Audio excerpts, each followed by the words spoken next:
আমার মনে হয় প্রত্যেকটা বিবাহিত নারীদেরই কিছু স্বপ্ন, কিছু আকাঙ্ক্ষা থাকে।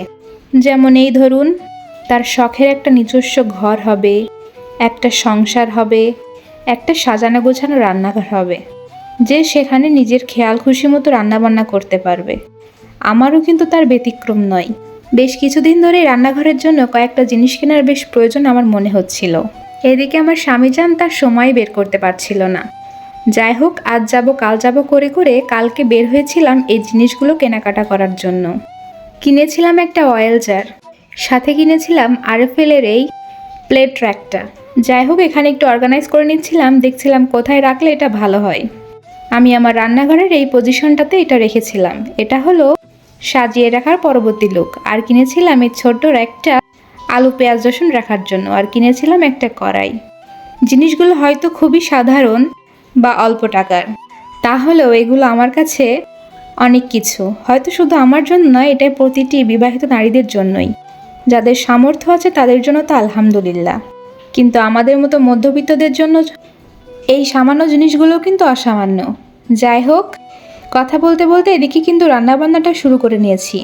আজকে রান্না করেছিলাম খুবই সামান্য কিছু জিনিস, আলু দিয়ে কাঁঠালের বিচি দিয়ে ডিমের তরকারি, আর সাথে ছিল পুঁই ফল ভাজি।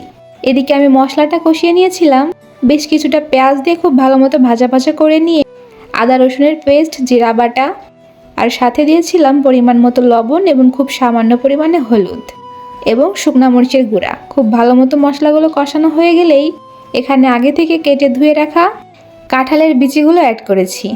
কাঁঠালের বিচিগুলো একটু শক্ত হয়, আমি এগুলোকে আগে থেকে পানি দিয়ে একটু সিদ্ধ করে নিব। এদিকে সিদ্ধ হতে থাক, আমি এদিকে পুঁই শাকের ফলটা ভাজি করতে বসিয়ে দিই। প্রথমে কাঁচামরিচ এবং পেঁয়াজ কুচি অ্যাড করে সেগুলোকে ভাজা ভাজা করে নিয়ে এখানে পুঁই শাকের ফলগুলো অ্যাড করেছি। তারপর একটু লবণ হলুদ দিয়ে আর সামান্য পরিমাণ পানি দিয়ে আমি ঢাকনা দিয়ে রাখবো সিদ্ধ হওয়ার জন্য। এদিকে আমার পানিটা কিন্তু শুকিয়ে এসেছে। এবার আমি এর মধ্যে আগে থেকেই ভেজে রাখা আলুগুলো অ্যাড করব।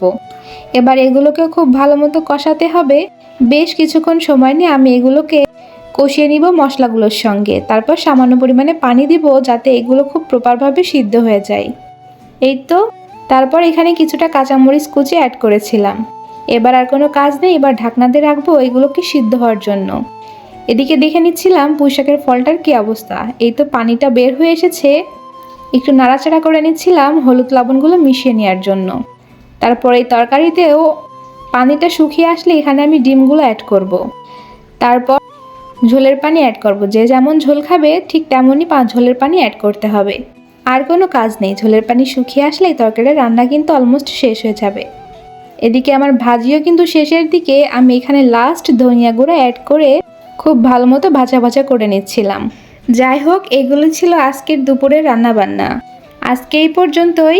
আমি একদমই নতুন, আমার পেজটিতে যদি আপনিও নতুন হয়ে থাকেন অবশ্যই পেজটিকে ফলো করে পাশে থাকবেন। Thanks for watching.